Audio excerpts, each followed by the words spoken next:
গঙ্গাসাগরে পুণ্য স্নান করলে কি হয় জানেন? এমনি লক্ষ লক্ষ মানুষ যান না। কারণটি কি? কখন করবেন পুণ্য স্নান তা জানতে এই ভিডিওটি সম্পূর্ণ দেখুন। 2025 সালের শুরুতেই প্রয়াগে বসতে চলেছে মহাকুম্ভের আসর। ঠিক একই সময় গঙ্গাসাগরেও ভিড় করবেন তীর্থযাত্রীরা। বলা হয় উত্তরপ্রদেশের কুম্ভের পর বাংলার গঙ্গাসাগর মেলা দেশের অন্যতম জনপ্রিয় ধর্মীয় মেলা। লক্ষ লক্ষ তীর্থযাত্রীর ভিড় সামাল দিতে এখন প্রশাসনিক স্তরে চলেছে জোর প্রস্তুতি। জানুয়ারির শুরুতেই 8 থেকে 17 তারিখ পর্যন্ত চলবে গঙ্গাসাগর মেলা। মকর সংক্রান্তি লাগছে 14 জানুয়ারি দুপুর 2:58। পুণ্য স্নানের সময় লাগছে সকাল 6:58 থেকে 15 জানুয়ারি সকাল 6:58 পর্যন্ত। প্রতিবারের মতো এবারেও দেশের বিভিন্ন প্রান্ত থেকে কয়েক লক্ষ মানুষ পুণ্য অর্জনের আশায় ভিড় জমাবেন গঙ্গাসাগরের কপিলমুনি মন্দিরে।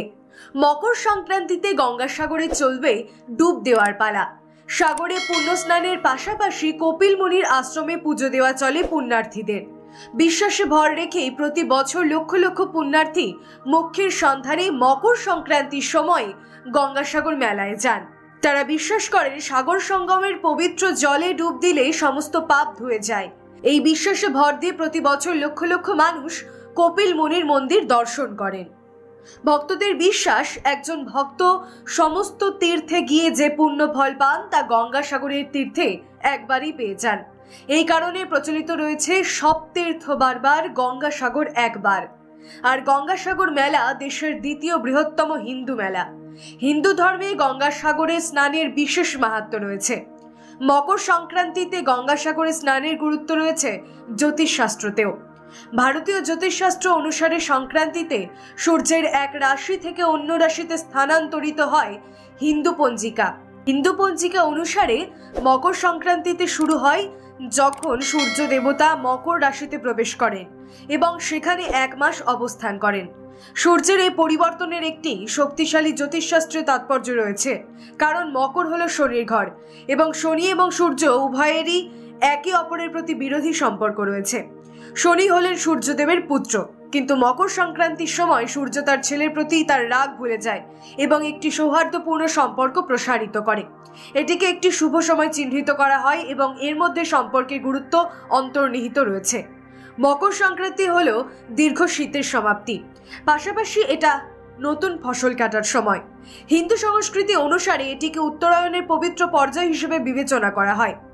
অশুভ সময়ের সমাপ্তি এবং ভালো সময়ের শুরু, এই সময় থেকে রাত ছোট এবং দিন বড় হতে শুরু করে।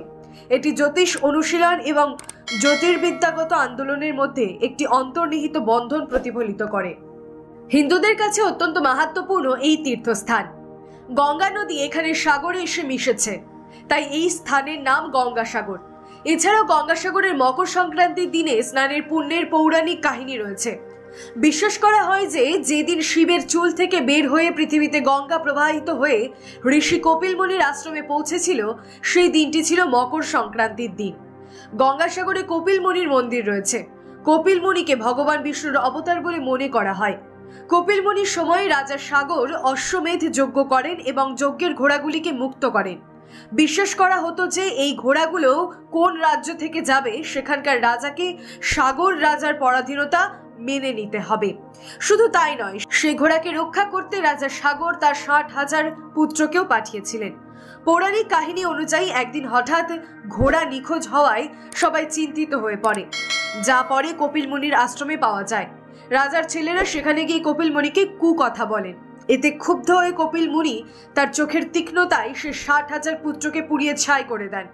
বহু বছর ধরে রাজা সাগর কপিলমুনির অভিশাপ থেকে মুক্তি পাননি। সেই সময় রাজা সূর্য বংশের পরবর্তী বংশধর ভগীরথ কপিলমুনির আশ্রমে পৌঁছন এবং সেখানে গিয়ে তার কাছে ক্ষমা চান। তিনি পিতৃপুরুষদের মুক্তির জন্য সমাধান চেয়েছিলেন।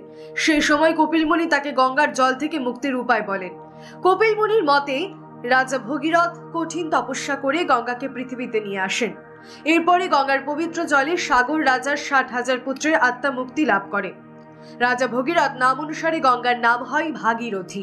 রাজা সাগরের নামে সমুদ্রের নাম হয় সাগর। সমুদ্র ও নদীর মধ্যবর্তী দ্বীপের নাম হয় সাগরদ্বীপ। এইরকম ভিডিও দেখার জন্য আমাদের চ্যানেল সাবস্ক্রাইব করুন, ভালো লাগলে লাইক করুন, কোনো প্রশ্ন থাকলে কমেন্টস করুন।